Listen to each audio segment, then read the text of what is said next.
Listen up. This just in. All the gossip. The Rumor Report. Gossip. With Angela Yee. It's the Rumor Report. The Breakfast Club. Well, Monique has an open letter to Oprah.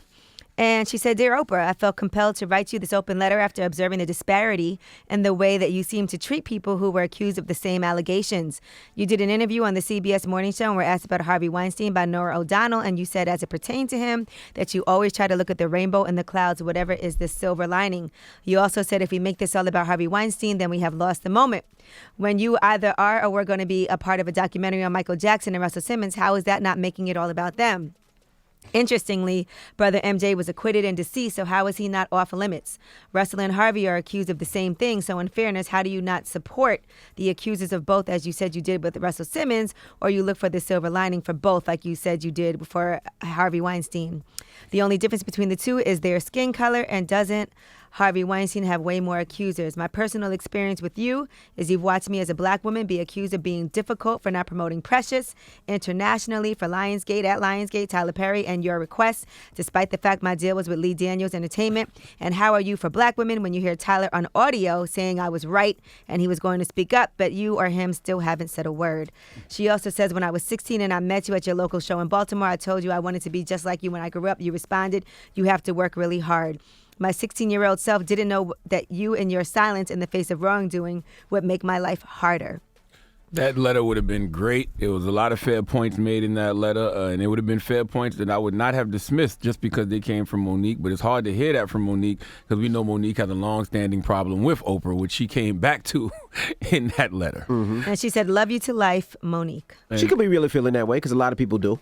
Yeah, but it's still all about her at the end of the day. And that's why she finished it with what she said with her long-standing problem. But, God bless Monique. Wish her the best. Her stand-up special comes out on Friday on Showtime, Monique and Friends. Please go watch it. We need Monique to move forward. Sometimes we can allow our setbacks to become our identities, and I think that's what's happening here. So please watch Monique's special on Showtime this Friday at 10 p.m. It's called Monique and Friends. Well, I will be watching. Mm-hmm.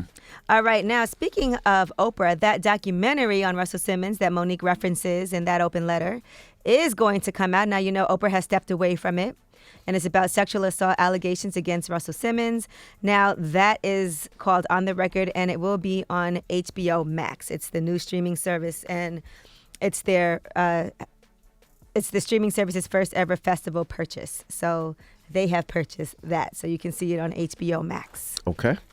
All right, now, Wendy Williams is weighing in on Beyonce and Jay-Z not standing up during the national anthem at the Super Bowl, and here's what she said. Everyone was standing, like this is only a picture. But when they were performing, if you all saw the actual performance, people were standing up as the bombs burst in air. You put a hand over your heart. I don't know about you, and our country might be in a bad way, but there's no place I'd rather live than America. Jay-Z and Beyonce, you understand all eyes are on you, and you should have stood up. If you don't like our country, then anywho, let's move on. So Wendy can't stand Colin Kaepernick then. No.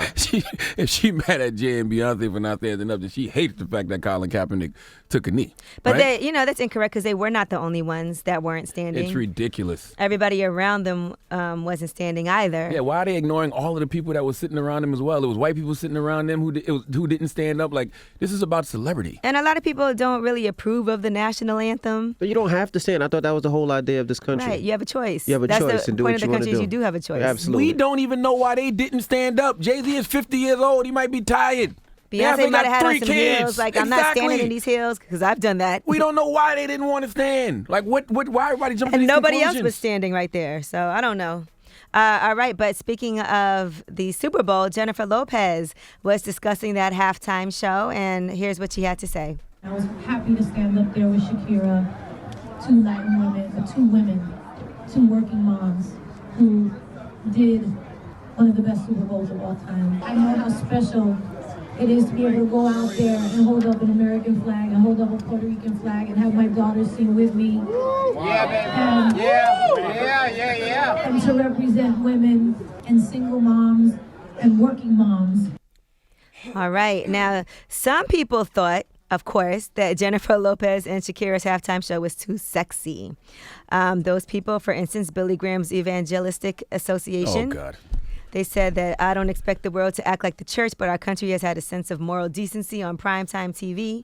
In order to protect our children, we see that disappearing before our eyes. It was demonstrated in tonight's Pepsi Super Bowl halftime show with millions of kids watching. Exactly. You can't be too sexy, right? Like, you're either sexy or you're not. I mean, they were dancing and they were clothed. I don't understand. They're sexy women. But, Super Bowl, they always do get a lot of criticism, no matter what happens during the halftime show. Yeah, because they always say kids are watching, but always has a problem. By the way, Latino, I don't know what you call it. We call it salsa, but salsa is it's sexy, it's sensual, right? Okay. Show us that move again. Huh? You did a little move with it. I ain't do no move, but it's sensual. So yeah, it's gonna look sexy. It is sexy. All right, so yeah, some people, of course, had something to say. Now, Floyd Mayweather has been accused of assault, even though he never touched the person. yeah, this is crazy. Now, 32-year-old Rico Kimbaro says that he saw Floyd standing at the valet at the Fontainebleau, and he asked for a picture. But Floyd said, I can't even get a good morning first. And that's when, according to the police report, they said, according to Rico, he said that Floyd's security team pushed him away from Mayweather while Floyd yelled, I'll beat your ass. They do have footage, and you can see that they are shouting at each other. And Floyd's security team is trying to defuse the situation. And then at one point, Rico Kimbaro says if Floyd kicks his ass, he said, I'll get all check. your money too. Yeah, and that's stupid. You can't sue him for that. Now, Floyd was right. Floyd was probably standing out there in front of the Fontainebleau where he always is. And, yo, can I get a picture? And Floyd was like, yo, say good morning, say hello, greet me first. And, yeah, then I can give you a picture. And the guy got a little rowdy and started talking crazy. By the way, the guy might have walked up talking crazy. And I don't know. I'm just saying the guy might have walked up talking crazy. Amp Floyd up, and then when Floyd responded, started recording. Yeah. You know what I'm saying? But Floyd never touched him. Floyd didn't, he said They something to both Floyd. agree that he never touched him. Yeah, so I don't see how can't you sue me for that. accuse somebody of assault. But Attempted now, touch? Like, it just sounds crazy. Now the Miami Beach Police Department is investigating the allegations as a possible simple assault. Get out of here. Simple assault on who? I don't know. That sounds so All right, stupid. I'm Angela What's a Yee, and that's your complicated rumor assault? report. Huh? What's a complicated assault? Maybe like multiple attacks? All right. Well, thank you for that rumor report. Charlamagne. Yes. Who you giving that donkey to? It's Black History Month. I think we need to have a conversation about acting black. A man from Florida told someone to stop acting black, and we need this man, Kenneth Bradley, his name is Kendall Bradley. We need him to come to the front of the congregation. We'd like to have a word with him.